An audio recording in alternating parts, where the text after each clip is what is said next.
Good morning प्यारे बच्चों।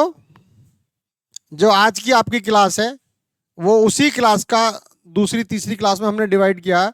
और जो डेवलपमेंट है जो आपके जीवन में बहुत अहम रोल निभाता है, वो जो डेवलपमेंट है उसी डेवलपमेंट को हमने अलग अलग तरीके से लिया था। तो पिछली वाली क्लास में हमने डेवलपमेंट की डेफिनेशन ली थी कि भाई जीवन पर्यंत चलता है, 24 घंटे चलता है और गर्भाधान से लेकर मृत्यु पर्यंत तक चलता है। तो उसी प्रकार हम फिर दूसरी जो क्लास में आए स्कीम है, इस क्लास में हमारा जो टॉपिक आता है प्यारे बच्चों, वो आता है क्या? वो टॉपिक आता है हमारा बेसिस ऑफ डेवलपमेंट। अब बेसिस ऑफ डेवलपमेंट का मतलब क्या है? यानी कि एक बच्चे के साथ हम बहुत ज्यादा मेहनत कर रहे हैं, अब दूसरे बच्चे के साथ हम कम मेहनत कर रहे हैं। तो एक बच्चा कम मेहनत में समझ जाता है, एक बच्चा ज्यादा मेहनत में समझता है। या यूं मान लीजिए किसी के माता पिता का सोशल साइंस में बहुत ज्यादा इंटरेस्ट है और बच्चे का भी सोशल साइंस में इंटरेस्ट है। सोशल साइंस से मतलब है कहानी किस्सों में इंटरेस्ट है, इतिहास में इंटरेस्ट है। लेकिन किसी के माता पिता का बहुत ज्यादा इंटरेस्ट किस में है? वो मैथ और साइंस में बहुत ज्यादा है, तो बच्चे पर उसका प्रभाव पड़ता है। तो यहां पर बात आती है, आजकल क्या होता है, सभी लोग एक ही चीज के चक्कर में लगे रहते हैं कि हमारा बच्चा इंजीनियर बने, हमारा बच्चा डॉक्टर बने। मतलब 100% लोग ये चाहते हैं कि हमारा बच्चा इंजीनियर बने, हमारा बच्चा डॉक्टर बने। तो ऐसी स्थिति में सब डॉक्टर नहीं बन सकते, सब इंजीनियर नहीं बन सकते, क्योंकि इसमें सबसे बड़ा रोल एक वंशानुक्रम का है। वंशानुक्रम का मतलब जैसे अगर चील के बच्चे और मुर्गी के बच्चे साथ साथ पाले जाएं और उनका पालन पोषण एक साथ हो सकता है कि चील के बच्चे की 50% ताकत कम हो। क्यों? क्योंकि उस पर वातावरण का फर्क पड़ जाए। लेकिन 50% उसकी जो तरीके हैं वो कहीं ना कहीं वंशानुक्रम की दृष्टि से अलग होंगे। अब यहां ये बात मैं आदमी के बारे में तो नहीं कहूंगा, क्योंकि भाई एक आदमी अमेरिका का है तो मान लूंगा भाई वो वहां के लोग अलग हैं, एक इंग्लैंड का वहां के लोग अलग हैं, एक लोग अफ्रीका के और इंडिया के वो अलग हैं। लेकिन जहां पर एक ही जगह के लोग हों, सपोज करो ये 5 लोग हैं और पांचों के पांचों इंडियन हैं और इंडियन में भी एक स्टेट के हैं, तो ऐसी स्थिति में बच्चों क्या होता है, हम सबको एक जैसा पढ़ाते हैं लेकिन सबकी परफॉर्मेंस अलग अलग आती है, अलग अलग आती है। कई बार ऐसा होता है कि हमारे नंबर खुद तो आए नहीं, हमारा मैथ बहुत वीक रहा और हम अपने बच्चे पर जोड़ दे रहे हैं मैथ ही पढ़, भाई भाई मैथ ही पढ़, क्योंकि हमारे दिमाग में क्या रहा कि हमारा मैथ वीक है, तो हम सोच रहे हैं इसका मैथ वीक है और करने से ठीक हो जाएगा। ये बात बिल्कुल सही है, करने से ठीक हो जाएगा। लेकिन जो साइकोलॉजिकल थ्योरी कहती है कि जो इनहेरिटेंस में या वंशानुक्रम में या जीन में कुछ चीजें होती हैं, हम उनमें थोड़ा बहुत परिवर्तन जो ला सकते हैं वो केवल वातावरण की दृष्टि से ला सकते हैं। तो विकास का मतलब सीधा साधा कैसे होगा? वंशानुक्रम और वातावरण दोनों को मिलाकर विकास की डेफिनेशन दी जाएगी। सिंगल डेफिनेशन इसकी वैसे नहीं दी जा सकती। और साइकोलॉजिस्ट भी इस बात में बड़े कंफ्यूज हैं कि वंशानुक्रम का कितना बड़ा रोल होता है, वातावरण का कितना बड़ा रोल होता है। भाई आपने देखा होगा कई बार ऐसा होता है कि आपने एक राजा का नाम सुना होगा, विसर्वा ऋषि। विसर्वा ऋषि, और भाई जो विसर्वा ऋषि थे और इनकी एक पत्नी थी जिनका नाम क्या था? केकसी। अब भाई ये केकसी कौन थी? ये राक्षस कुल की बताई गई है। अब राक्षस कुल का मतलब या देवता कुल का मतलब यहाँ ये नहीं है, वो एक हजारों साल पुरानी पुरानी कथाएं हैं जिनके आधार पर हम कुछ चीजें सीख सकते हैं। तो विसर्वा ऋषि जो है यहाँ भाई, ये ऋषि मुनि हैं, और जो प्राचीन काल में ऋषि मुनि होते थे वो लाइक साइंटिस्ट की तरह होते थे, एक अलग प्रकार का जीवन जीते थे और अलग तरीके से काम करते थे। तो जितनी भी प्रोग्रेस होती थी उनके थ्रू होती थी। और केकसी जो थी ये राक्षस कुल की थी, यानी कि इसके पिताजी भी कौन थे? मतलब वो भी राजा थे लेकिन अलग अलग कुल के थे।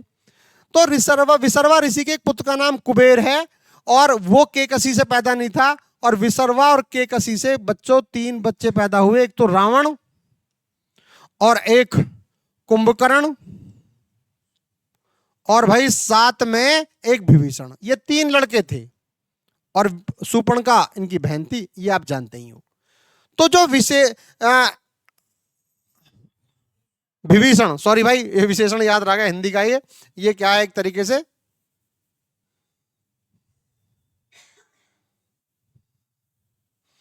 तो यहां पर देखिए क्या पहला बच्चे का नाम मैंने क्या बताया? रावण, और दूसरे का नाम बताया मैंने भाई कुंभकर्ण। भाई इतना याद रख लो, कुंभकर्ण। और एक तीसरे का नाम क्या था? विभीषण।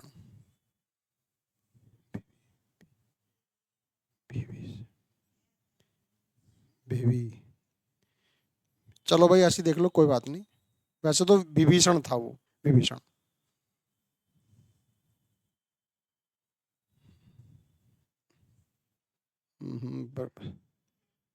रावण और कुंभकर्ण और विभीषण। विभीषण और तीसरी भाई शूर्पणखा। अब देखो बच्चों, यहां सबकी ताकतें अलग अलग हैं, लेकिन ये बहुत ताकतवर था, ये भी बहुत ताकतवर था। विभीषण उतना ताकतवर नहीं है, लेकिन ज्ञानी ध्यानी है। तो ये जो अंतर आ रहा है, पिता हो गए विसर्वारिशी ज्ञानी ध्यानी, और माता हो गई ताकतवर। इन दोनों की जो संतान पैदा हुई, ये बहुत ताकतवर संतान हुई सारी की सारी। और इन्होंने फिर कुबेर से अपना वो पुष्पक विमान भी छीन लिया, रावण की मतलब जो लंका की गद्दी वो भी छीन ली। ये वाला एग्जाम्पल यहाँ प्राचीन काल से लिया गया। दूसरा एग्जाम्पल आप ले सकते हो शाहजहां का और मुमताज महल का। उनके भी 7 बच्चे हुए, उनमें एक औरंगजेब था, एक दारा सिकोह था, एक रजा था, एक मुराद था, और उनकी बहन 3 थी, जोहन आरा, गोहन आरा और रोशन आरा। तो बच्चों यहाँ पर बताने का मतलब क्या है? प्रोग्रेस जब बहुत अच्छी होगी, जब वंशानुक्रम भी उच्च कुल का होगा और वातावरण भी उच्च कुल का होगा। उच्च कुल से मतलब क्या है? यहाँ वंशानुक्रम में वो सारे गुण पाए जाएंगे जो डेवलपमेंट के लिए ज्यादा अच्छे होते हैं, और वातावरण जिस प्रकार का मिलेगा वो गुण उसी प्रकार से चलेंगे। आजकल बच्चे लाइब्रेरी में जाते हैं पढ़ने, किस लिए जाते हैं? भी वातावरण के लिए तो जाते हैं। स्कूलों में जाते हैं, किस लिए जाते हैं? वातावरण के लिए तो जाते हैं। तो यहां पर दोनों का जो मिला जुला रूप है वो आपका डेवलपमेंट है। और बच्चों यही पर्सनैलिटी भी है, यही पर्सनैलिटी है। तो यहां पर जो क्वेश्चन आता है कि जो विकास है वो वंशानुक्रम और वातावरण दोनों को मिलाकर बनता है। अब यहां पर इसके बाद देखिए, बेसिस ऑफ डेवलपमेंट, यानी कि विकास के 2 आधार, नंबर 1 वंशानुक्रम और नंबर 2 वातावरण। अब क्या आ गया? वंशानुक्रम और वातावरण। अब वंशानुक्रम में क्या होता है? माता पिता की शारीरिक और मानसिक विशेषताओं का संतानों में हस्तांतरण होना। जैसे माता पिता हैं, उनका हस्तांतरण औलाद में जाना, वो क्या है? वंशानुक्रम है। लेकिन यहां थोड़ा सा एक गाल्टन हुए हैं। क्या हुए हैं? गाल्टन। अब गाल्टन क्या कहते हैं भाई? यानी कि पिता और माता। अब बच्चों यहां समझ लेना अच्छी तरह से, अगर 1/2 लक्षण यहां से आएंगे तो 1/2 लक्षण यहां से आएंगे। अब ऐसा तो है नहीं। अब माता के जो पिता होंगे वो नाना कहलाएंगे, और पिताजी के जो पिताजी हैं वो दादा कहलाएंगे। तो कुछ लक्षण यहां से आते हैं, कुछ लक्षण यहां से आते हैं, कुछ चाचा चाची के आते हैं, चाची के नहीं मतलब चाचा के। तो वो एक बहुत बड़ा डिफरेंस होता चला जाता है। तो गाल्टन ने इस तरीके से ये चीज बताई है कि आधे लक्षण पिता की तरफ से आते हैं और आधे लक्षण माता की तरफ से आते हैं। तो माता पिता के लक्षणों का औलाद में हस्तांतरण जो है वो वंशानुक्रम है। अब देखिए, वंशानुक्रम माता पिता व अन्य पूर्वजों की संतान से प्राप्त होने वाले गुण हैं, जिसमें शारीरिक बॉडी काठी ऐसी होगी जैसे आपके माता पिता की है। पता लगा माता पिता बहुत लंबे चौड़े, तो अधिकतर संतान भी ऐसी होती है अगर कोई जीन में परिवर्तन ना आए। मानसिक लक्षण भी ऐसे ही आते हैं और व्यवहारिक लक्षण भी ऐसे ही आते हैं। आपने नाम सुना होगा अंबाभाई साराभाई। भाई कौन थे? बहुत बड़े इंडस्ट्रियलिस्ट थे, बड़े दिमागदार थे। उनके पुत्र पैदा हुआ विक्रम साराभाई। उन्होंने इस वो खड़ा कर दिया जो आपका ये पूरा आपका इस इसरो वाला सिस्टम है। और विक्रम साराभाई के फिर जो उनकी पत्नी और उनकी बेटियां वो संगीत में बहुत ज्यादा माहिर हो गई। तो यानी कि कहीं ना कहीं ये वंशानुक्रम आता है, वंशानुक्रम की प्रक्रिया। मानव शरीर कोषों का योग होता है। शरीर का आरंभ केवल एक कोष से होता है, जिसमें संयुक्त कोष, जिसे हम जाइगोट कहते हैं, कोष को जाइगोट कहते हैं बच्चों। यह कोष 2, 4, 6, 8 के क्रम में बढ़ता चला जाता है। पुरुष और स्त्री दोनों में 23 गुण होते हैं, जिनको हम क्रोमोसोम कहते हैं। ये क्वेश्चन बहुत इंपॉर्टेंट है साइंस के पर्पज से कि दोनों में कितने कितने भाई? 23, ये याद रखना है। और प्रत्येक गुणसूत्र में 40 से लेकर 100 तक पितरेक होते हैं। पितरेक बोलते हैं बच्चों जीन को, जिनकी वजह से ये लक्षण माता पिता के बच्चों में जाते हैं। प्रत्येक पितरेक एक गुण या विशेषता को निर्धारित करता है। अब कहते हैं ना जीन में हल्का सा भी परिवर्तन आ गया तो बहुत बड़ा परिवर्तन होता है। चाइना में तो ऐसा चल रहा है कि जीन में ही परिवर्तन कर रहे हैं, यानी कि वहीं को चीजों को डेवलप कर रहे हैं वहीं से। तो गुण विशेषता को निर्धारित करता है। इसीलिए पितृकों को यानी कि जीन को ही वंशानुक्रम का निर्धारण कहते हैं या निर्धारक तत्व कहते हैं। इसकी वजह से बच्चों ऐसा होता है कि सारा परिवर्तन होता है। अब वंशानुक्रम संबंधी कुछ अध्ययन हुए हैं। अब इसमें क्या है, अभी मैंने गाल्टन का नाम बताया था, तो गाल्टन ने बच्चों सिद्धांत दिया था माता से इतने गुण आते हैं, पिता से इतने गुण आते हैं, नाना से इतने आते हैं, दादा से इतने आते हैं। अब गाल्टन क्या करता है, इसका पूरा नाम सर फ्रांसिस गाल्टन है, जिसने वंशानुक्रम पर बहुत काम किया है। 1977 पर इसने एक अध्ययन किया। अध्ययन कैसे किया बच्चों, इसने एक राज परिवार पर अध्ययन किया। कैसे अध्ययन किया, देखो व्यक्तियों की 2 वर्ग जीवन कथाओं का अध्ययन किया इसने, 2 वर्गों की जीवन कथाओं का। पहले में 535 व्यक्ति बुद्धिमान थे और दूसरे में केवल 5 व्यक्ति बुद्धिमान थे। यानी कि एक वर्ग में कितने थे, 535 बुद्धिमान, और दूसरे वाले में कितने, भाई वंशानुक्रम का रोल ना होता तो इतना बड़ा अंतर ना होता। अब आगे क्या बोलता है, इनकी रिश्तेदारी में भी केवल उन्हीं के समान लोगों से थी। यानी कि जैसे ये बच्चों 5 थे, इनकी रिश्तेदारी भी ऐसों के साथ थी, और जैसे ये 535 थे, उनकी रिश्तेदारी भी ऐसों के साथ थी। आपने देखा होगा जो इज्जतदार लोग होते हैं उनके संबंध भी इज्जतदार लोगों के साथ होते हैं, क्योंकि ये लक्षण केवल वातावरण से संबंधित नहीं है, ये लक्षण वंशानुक्रम से भी संबंधित है। अब उन्हीं के समान लोगों की थी। इन एकत्रित तथ्यों को उसने हेरिडिटी जीनियस, अब हेरिडिटी जीनियस का क्या मतलब होता है, कहते हैं ना भाई तो जन्मजात ही भाई साहब जीनियस है। अब जन्मजात जीनियस का क्या मतलब होता है यार, उसमें मतलब उसी तरीके के पितरक आए, उसी तरीके के जीन आए। तो उन्होंने किताब लिखी हेरिडिटी जीनियस, उस पुस्तक में दिया। इससे स्पष्ट होता है कि प्रतिभाशाली प्रतिष्ठित व्यक्तियों के निकट संबंध भी उन्हीं लोगों से होते हैं जो उनके जैसे होते हैं। याद रखना बच्चों, क्लास में जाना, आमतौर पर देखना, अधिकतर आपको मिलेगा 70% वाला जो बच्चा 70% वाले का दोस्त मिलेगा। हो सकता है 2-4% इधर उधर हो, लेकिन कभी बहुत कम ऐसा होता ना के बराबर कि 40% वाले की दोस्ती 90% वाले से हो। तो ये क्लास में भी होता है ऐसा, और ऐसा ही ये घर परिवारों में भी होता है पे होते हैं। और सामान्य स्तर के व्यक्तियों के संबंधी भी भैया सामान्य स्तर के ही पाए जाते हैं। सब्जी बेचने वाले की जो रिश्तेदारी होगी ज्यादातर सब्जी बेचने वाले से होगी। अगर किसी वजह से ऐसा हो गया तो गड़बड़ हो जाती है। अब इसने एक और अध्ययन किया था ज्यूक वंश का। बच्चों ज्यूक वंश क्या था, अब इस पर कैसा अध्ययन किया देखिए, आपको पता लग जाएगा। वो खानदानी शब्द इस्तेमाल होता है, वो क्यों इस्तेमाल होता है। इस परिवार का अध्ययन डगडेल और स्ट्राबुक ने किया, और ज्यूक ने अपने समय एक दुराचारी स्त्री से संबंध बनाया। यानी कि राजा साहब फिसल गए। अब जब राजा साहब फिसल गए तो राजा जब फिसलता है ना तो वो अपने आप ही शादी नहीं करता, अपने आप ही संबंध नहीं बनाता, वो अपने वंश का निर्धारण भी करता है। अब ये राजा ने किसके साथ शादी की भाई साहब, एक दुराचारी स्त्री से। अब दुराचारी स्त्री कौन सी है, ये दुराचारी स्त्री है। अब भाई साहब सारा वंश यहीं से चलेगा। यही सब बच्चों की क्या हो गई, कहते हैं ना किसी की दादी बहुत गोरी थी, भाई साहब खानदान गोरा हो गया। तो उसके पीछे कारण क्या होता है, ये सब चीज कहीं ना कहीं क्या चलती है, ये एक तरीके से जेनेटिक्स बेस है। तो इसमें 1000 स्त्री पुरुषों की 5 पीढ़ियों का अध्ययन हुआ।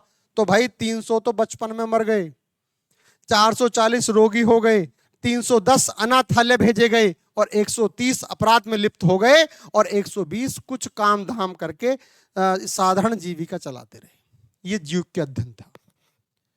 प्यारे बच्चों, जब हम इतिहास पढ़ते हैं, इतिहास में एक मुगल वंश के बारे में पढ़ते हैं, तो मुगल में बाबर के बारे में कहा जाता है वो चंगेज खां और तैमूर लंग, यानी कि तैमूर लंग का उसकी पिता की तरफ से, चंगेज खां को माता की तरफ से संबंधित था उसका ब्लड। तो उसमें संघर्ष करने की शक्ति थी। हुमायूं उसकी संतान था, उसके बाद अकबर था, और उसके बाद वो जहांगीर था। धीरे धीरे इन राजाओं में बहुत सारे ऐसे लक्षण होते चले गए कि लास्ट में आके जो लेटर मुगल है उसमें एक राजा का नाम है मोहम्मद शाह। तो मोहम्मद शाह को उसकी वजह से रंगीला कहा जाता है। उसका काम क्या था, हरम पाल रखा था भाई साहब, कुछ हिल्ला बिल्ला था ही नहीं, हरम में रहता था। और एक नाचने गाने वाली से उसका संबंध स्थापित हो गया जिसका नाम था ऊधम भाई, और उसका यार था जावेद जो हिजड़ा था यानी किन्नर था। बच्चों समझने की कोशिश करना। तो जैसे उसने उससे संबंध बनाए तो उससे उसकी औलाद भी पैदा हुई, और जो औलाद पैदा हुई ना वो मोहम्मद शाह से भी आगे की थी, यानी कि उसका नाम अहमद शाह था। तो कुल मिला के पूरे वंश का सत्यानाश हो गया, और अपने मजों में लिप्त रहे, छोटी छोटी चीजों में लिप्त होने लगे, पूरे मुगल वंश का नाश हो गया। कहते हैं इसको कमजोर उत्तराधिकारी। तो ये जो कमजोर उत्तराधिकारी, अगर मैं साइकोलॉजिकल की दृष्टि से कहूं तो बच्चों कहीं ना कहीं इस बात का पूरा पूरा फर्क पड़ता है कि आपके माँ बाप, या माँ कैसी है बाप कैसा है, या दोनों कैसे हैं। तो श्रेष्ठ पाने के लिए हमें श्रेष्ठ चीजों का सहारा लेना पड़ता है।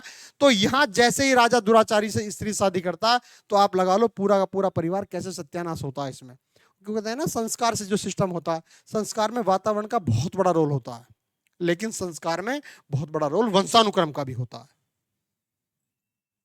दूसरा क्या लिया इसने, एक जुड़वा बालकों का अध्ययन है। पहला किस पे था भाई, 1000 व्यक्तियों पर था, जब राजा ने दुराचारी व्यक्ति किया ज्यूक वंश का, और जो एक ज्यूक वंश था, एक उससे पहले वंश था, अब ये है आपका जुड़वा बालकों का अध्ययन। व्यक्ति के विकास में वंशानुक्रम कितना प्रभाव पड़ता है, इस बात का पता लगाने के लिए मनोवैज्ञानिकों ने कुछ जुड़वा बच्चों का अध्ययन किया। अब भाई जुड़वा बच्चे देखने में एक से लगेंगे, तो ये समझ लेना उनकी बुद्धि भी देखने में शकल ही एक जैसी नहीं, उनकी बुद्धि भी एक जैसी होगी। यानी कि फ्रांसिस गाल्टन, ये वही गाल्टन है भाई साहब जिन्होंने ये बताया था माँ से 3 लक्षण आते हैं, बाप से 3 लक्षण आते हैं। अध्ययन के आधार पर निष्कर्ष पर पहुंचे कि जुड़वा बच्चों के जीवन में रूप, रंग, आकार और बुद्धि में बहुत अधिक समानता पाई जाती है। आप कभी भी देखना जहां जुड़वा बच्चे होंगे, जुड़वा बहनें होंगी, तो बच्चों देखना उनकी एक ही चीज नहीं मिलेगी, उनकी अधिकतर चीज आपस में मिलती हुई होंगी। अब हमारा नेक्स्ट टॉपिक है क्या, वातावरण। ये जो अब तक हमने डिस्कशन किया था, ये हमने वंशानुक्रम पे किया था। और एक बात ध्यान रखना, जो वंशानुक्रम पढ़ते हैं तो ऐसा लगता है वंशानुक्रम सही है, और जब वातावरण पढ़ते हैं तो वातावरण सही है। तो दोनों जब अलग अलग चीजें दोनों अलग अलग सही लगती हैं तो समझ लेना दोनों ही सही हैं, लेकिन उनका अनुपात कितना कितना, इस पर कहीं ना कहीं साइकोलॉजिस्ट मौन भी हैं, और कहीं 50% बताते हैं, कहीं पर 60-40 बता देते हैं, कहीं पर कुछ बता देते हैं, क्योंकि एग्जैक्ट इसका डाटा निकाला ही नहीं जा सकता, मेडिकल साइंस भी फेल हो जाएगी। वातावरण क्या कहता है, व्यक्ति के विकास को प्रभावित करने वाला तत्व कौन सा भाई, वातावरण। कहते हैं ना, जैसी संगत वैसी रंगत। जब हमारे यहाँ बच्चा पैदा होता है, जब गर्भ में रहता है तो कीर्तन गाया जाता है, पूजा पाठ किए जाते हैं, एक अच्छा माहौल बनाया जाता है। आज भी देखना, जो महिलाएं, गर्भवती महिलाएं जो कलेश में रहती हैं, उनकी औलाद भी कमजोर पैदा होती है, तो इस चीज का बड़ा फर्क पड़ता है। तो जिस समय महिला गर्भ में, मतलब गर्भ से रहती है, तो उस समय प्रेग्नेंट होती है, तो उस समय इस बात का ध्यान रखना चाहिए कि महिला को मतलब उस तरीका कोई काया कलेश ना हो उस तरीके से। तो ये वातावरण और वंशानुक्रम दोनों को प्रभावित करेगी ये चीज। इसमें प्रत्येक वस्तु आती है। अब देखो बच्चों, प्रत्येक वस्तु क्या आती है, जो व्यक्ति के विकास के लिए वांछित तत्व प्रदान करती है। यानी कि डेवलपमेंट कैसे कैसे होगा, वातावरण उन सभी उद्दीपकों को कहते हैं जो बालक पर गर्भ से लेकर मृत्यु पर्यंत तक प्रभाव डालते रहते हैं। पर देखो, सुबह ही उठोगे ना और जैसा लिटरेचर पढ़ोगे उसका असर आएगा ही आएगा, जैसे लोगों के साथ मॉर्निंग वॉक करोगे उसका असर आएगा ही आएगा, जैसे लोगों के साथ पढ़ोगे उसका असर आएगा ही आएगा। इसलिए ध्यान रखो, दोस्त हमेशा बढ़िया होने चाहिए, यानी कि खुशदिल भी होने चाहिए, पॉजिटिव सोच वाले भी। आप 4 नेगेटिव लोगों के साथ रह जाओ, आप कुछ काम कर ही नहीं सकते। तो ये क्या है, एक तरीके से जन्म से लेकर मृत्यु पर्यंत तक इसका प्रभाव पड़ता है। वातावरण के प्रकार कौन कौन से, 2 भागों में बांट लो भाई। नंबर 1, आंतरिक वातावरण। आंतरिक वातावरण का तात्पर्य जन्म से पूर्व माता के गर्भाशय से चारों ओर की परिस्थितियों से है। यानी कि समझ लो बच्चों, जब महिला प्रेग्नेंट है तो घर में माहौल कैसा होना चाहिए। तो जब महिला प्रेग्नेंट है ना, तो उसके कोष, उसके वंश, उसके सूत्र, उसके जीन्स, जो वंशानुक्रम में अंग हैं, वंश सूत्र का जीन्स को कोष रस यानी कि साइटोप्लाज्म घेरे रखता है, और इस वातावरण को अंतरकोशीय वातावरण कहते हैं। यानी कि बच्चा जब पेट में है तो वो बहुत कुछ सुन रहा है, वो बहुत कुछ समझ रहा है, उसका स्वास्थ्य, उसकी सोच, उसका मानसिक विकास, सब इन सब चीजों पर डिपेंड करेगा कि वहां का आंतरिक वातावरण कैसा है। नंबर 2, बाह्य वातावरण। बाह्य वातावरण के अंतर्गत क्या प्यारे बच्चों, कि वे परिस्थितियां मानव को चारों ओर से घेरे रहती हैं, उस पर विपरीत या अनुकूल दिशा में निरंतर अपना प्रभाव डालती हैं। नंबर 1, भौतिक वातावरण क्या, इसको 2 भागों में बांट लो। इसके अंतर्गत वे वस्तुएं आती हैं जो व्यक्ति को किसी ना किसी रूप से प्रभावित करती हैं, जैसे पृथ्वी, जैसे चंद्रमा, जैसे सूर्य, जैसे जलवायु, जैसे वृक्ष। आप देखते होंगे जब बच्चा पैदा होता है ना बरसात में, और जब वहां पर लगातार कई कई दिन तक 7-8 दिन तक सूरज नहीं निकलता, तो उस समय पीलिया की बड़ी शिकायत आती है, क्योंकि पीलिया की दूरी कौन करेगा दूर भाई, धूप करेगी। अब धूप बच्चे को मिल नहीं रही, धूप बच्चे की माँ को मिल नहीं रही। जिन माओ को धूप नहीं मिलती उन अक्सर पीलिया हो जाता है। और बहुत सारे बच्चों देश ऐसे हैं जहां पर सूरज निकलता ही नहीं 6-6 महीने तक, तो लोगों ने क्या कर रखा, वहां उस प्रकार के बल्बों का निर्माण कर रखा जिससे उनको उस विटामिन की पूर्ति होती रहे। ऐसी चंद्रमा का निकलना, कहते हैं ना रात को भी भाई साहब सुहावनी बना देता चंद्रमा का निकलना, ये से कहते हैं वातावरण। जलवायु कैसी है, किच किच किच किच बरसात हो रही है और माहौल खराब हो रहा है, या बहुत भयंकर गर्मी पड़ रही है, जलवायु का बहुत बड़ा रोल होता है। और वृक्ष, आप कभी भी जाइए जहाँ पीपल के पेड़ लगे हुए हैं, आपकी सांस अपने आप आना शुरू कर देगी, इसे कहते हैं वातावरण। जंगल में जाइए, बहुत सारी बीमारी, किसान लोग बहुत कम बीमार होते हैं कंपैरेटिव शहरी लोगों के मुकाबले। इसके पीछे बहुत बड़ा कारण ये भी होता है क्योंकि वो प्रकृति के वातावरण में रहते हैं। तो ये जो बाह्य वातावरण है, पृथ्वी है, चंद्रमा है, सूर्य है, जलवायु है, वृक्ष है, ये सब चीजें इसलिए जोड़ दिया जाता है कि पर्यावरण अच्छा बना रहे। नेक्स्ट पॉइंट क्या है? अब देखो भाई, तीसरा वातावरण समझो सामाजिक वातावरण। जैसे इसके अंदर मानवकृत वस्तुएं आती हैं जो मानव ने कर रखी हैं। जैसे इसके अंदर रिवाज, बहुत सारे रिवाज बड़े खराब हैं भाई साहब, लोगों ने अलग अलग तरीके से बना रखे हैं। बहुत सारी प्रथाएं खराब हैं। सती प्रथा का नाम सुना होगा आपने। रूढ़ियां, आज भी बहुत सारी रूढ़ियां चल रही हैं। रहन सहन के ढंग, ये सब कहीं ना कहीं सामाजिक वातावरण को बताते हैं। लोग धर्म के हिसाब से कपड़े पहनते हैं, लोग जाति के हिसाब से डेवलप करते हैं, लेकिन अगर वास्तव में उनको सही तरीके से पढ़ाया जाए, अच्छा बुरा जानेंगे, तो वो डेवलपमेंट बहुत अच्छा होगा। अब नेक्स्ट आया, विकास को प्रभावित करने वाले कारक कौन कौन से। नंबर 1 भाई, वंशानुक्रम। भाई आपने देखा, आप बहुत शानदार बीज लाए, काय का बीज लाए, आम का बीज लाए, अमरूद का बीज लाए, आपने इसे बहुत शानदार तरीके से पानी दिया, आपने इसे बहुत शानदार तरीके से हवा उसका आयोजन किया। जब सुंदर अच्छा पानी मिलेगा, अच्छा खाद मिलेगा, अच्छी हवा पानी मिलेगी और बीज भी अच्छा होगा, तो भाई 100% पेड़ भी अच्छा होगा। सेम केस मानव के लिए भी ये है। तो वंशानुक्रम के लिए बहुत सारी चीज यहाँ ये प्रभावित करने वाला क्या है, वंशानुक्रम। बालक का रंग वंश के हिसाब से होता है, रूप उसके हिसाब से होता है, लंबाई, शारीरिक विकास, बुद्धि, तार्किक क्षमता, इन सब पर आनुवंशिकता का प्रभाव पड़ता है। इसीलिए कभी भी किसी बच्चे को जबरदस्ती कोई काम नहीं कराना चाहिए, कोशिश पूरी करनी चाहिए। बच्चे को हमेशा शिक्षा ये कहती है उसी के तरीके से ढालो। हम गलती क्या करते हैं, बच्चे को हम अपने तरीके से ढलना चाहते हैं। हमें उन चीजों को डेवलप करना है जो बच्चे में खुद अंदर दे रखी है, और उसी को हम क्या कहते हैं बच्चों, शिक्षा कहते हैं।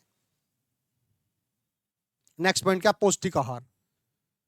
देखो भाई, बादाम खाओगे ना, मूंगफली खाओगे ना, ये तो हो सकता है कि आप बादाम के अभाव में मूंगफली खा लो, इतना तो चल जाएगा। अगर बच्चा कुश्ती लड़ रहा है, दौड़ रहा है सुबह सुबह, तो डाइट का बहुत बड़ा रोल होता है। और डाइट का रोल वही जब ही नहीं होता, जब भी होता जब बच्चा गर्भ में होता। माँ को पौष्टिक आहार मिलेगा तो माँ भी तंदुरुस्त रहेगी, माँ तंदुरुस्त रहेगी तो बच्चा भी तंदुरुस्त रहेगा। शिशु जब गर्भ में होता है तभी से माँ को पौष्टिक आहार लेना चाहिए, और जन्म के बाद यदि बालक को पौष्टिक आहार मिलेगा तभी शारीरिक और मानसिक विकास समुचित ढंग से हो पाएगा। ये शुरू से ही बात ध्यान रखनी है पौष्टिक आहार वाली। नेक्स्ट पॉइंट क्या, बुद्धि। तीर बुद्धि बालकों में सामाजिक संवेगात्मक, संज्ञानात्मक। सामाजिक क्या होता है, सोशल डेवलपमेंट। संवेगात्मक क्या होता है, इमोशनल डेवलपमेंट। संज्ञानात्मक डेवलपमेंट क्या होता है, नोइंग, यानी कि कॉग्निटिव। बच्चा जैसा देखेगा ना वैसे ही सीखेगा। बच्चों का बहुत तेज दिमाग होता है, तो ये सब चीजें कहाँ, जैसी उसकी बुद्धि होगी उसके हिसाब से वो जल्दी जल्दी डेवलपमेंट होगा, उसका विकास अधिक देखा जाता है। मंद बुद्धि और औसत से कम बुद्धि वाले बालकों में विकास अपेक्षाकृत कम होते हैं। ये देखो, अब बच्चे मंद बुद्धि का है या औसत से कम बुद्धि, इसमें इसकी कोई गलती नहीं है। ये तो कहीं ना कहीं या तो माँ से लाया या पिताजी से लाया, और या भाई साहब नाना नानी दादा दादी से लाया, इसमें इसका कोई रोल नहीं है। इसलिए मंद बुद्धि बच्चों को भी अलग स्कूल खोलने की, अलग स्कूलों में पढ़ने की सलाह दी जाती है कि उन्हें उस तरीके से बच्चों को पढ़ाया जाए, उन्हीं के साथ के बच्चों को पढ़ाया जाए, जिससे कि उनमें कहीं ना कहीं एक तरीके से क्या बोलते हैं, इंफीरियरिटी कॉम्प्लेक्स ना आए। नेक्स्ट है अंतःस्रावी ग्रंथियों का प्रभाव। अंतःस्रावी ग्रंथियों को निकलने वाले स्राव बालक के शारीरिक और मानसिक विकास को प्रभावित करते हैं। ये भाई ग्रंथियों का ये भी होता है, ये सब चीज नेचुरल है। इसलिए कहते हैं ना, जबरदस्ती कोई चीज नहीं थोपनी चाहिए। उसके बाद आता है लैंगिक भिन्नता। लैंगिक भिन्नता मतलब क्या होता है भाई, बालकों की अपेक्षा बालिकाओं का मानसिक विकास पहले पूर्ण होता है। अब ये मत समझना कि बालिकाएं बहुत तेज होती हैं, लेकिन अगर एक बच्चा है, एक बहन भाई साथ में रह रहे हैं, तो भाई वहाँ ध्यान लगा लेना, जो बच्ची है ना, बेटी है जो, वो बहुत जल्दी मैच्योर हो जाएगी, बड़ा ध्यान रखेगी, परिवार वालों का सबकी बात मानेगी। लेकिन लड़का बहुत समय तक रबल्लापन रहता है उसमें, लेकिन बाद में ये चीजें बदल जाती हैं। तो बालकों की अपेक्षा बालिकाओं का जो विकास है वो पहले होता है। परिपक्वता के लक्षण भी बालिकाओं में बालक की अपेक्षा जल्दी विकसित होने लगते हैं, और ये भी एक नेचुरल है, यानी कि लड़की कम समय में मैच्योर हो जाती है। नंबर नेक्स्ट है वातावरण।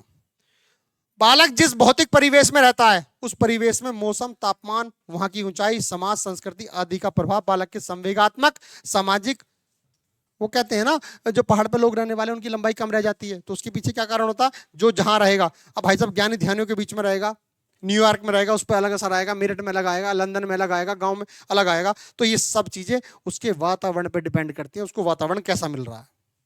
तो बच्चों, ये आज हमने जो टॉपिक डिस्कस किया, ये टॉपिक था हमारा बेसिस ऑफ डेवलपमेंट, यानी कि डेवलपमेंट में कौन कौन सी चीजें होती हैं।